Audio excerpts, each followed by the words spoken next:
Les détecteurs de métaux pour la chasse au trésor ont de plus grosses couronnes. Ils n'ont donc pas besoin d'ajout de fer pour amplifier le champ magnétique. En fait, les détecteurs de métaux pour les loisirs ont deux couronnes, une pour transmettre le courant et l'une pour le recevoir. Cette configuration permet de régler l'appareil pour qu'il ne détecte que les types de métaux que vous désirez trouver. Encore une fois, un ruban de polyester empêche le fil de se défaire. Les fils de sortie sont insérés dans un dévêtisseur qui dénude le fil de cuivre à l'intérieur. Un appareil d'essai confirme que le cuivre respecte les spécifications d'ingénierie. Ensuite, les techniciens placent une carte de circuit imprimée dans le boîtier de la couronne. Un câble va de ce boîtier à la tête du détecteur où des composants interprètent les signaux des couronnes. Après avoir installé les couronnes, les techniciens soudent aussi les fils de sortie à la carte. Ils immobilisent le tout avec de la colle chaude, puis scellent les composants dans le boîtier avec de la colle époxyde.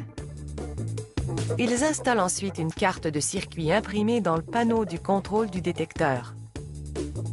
Le câble venant des couronnes est branché à la carte et mis sous tension. Les couronnes sont ainsi calibrées avec cette carte de circuit imprimée.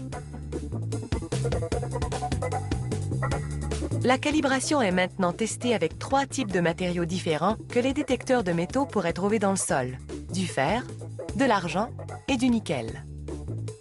Si tout fonctionne bien, l'assemblage se poursuit.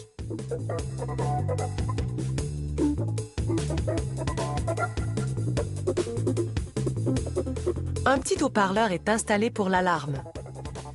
Le panneau de contrôle est fixé à la tête, puis les décalcomanies sont appliquées.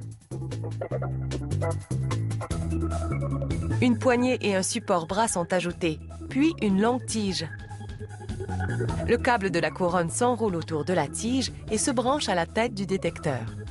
Les signaux émis par la couronne sont transmis par le câble aux composants électroniques qui se trouvent dans la tête.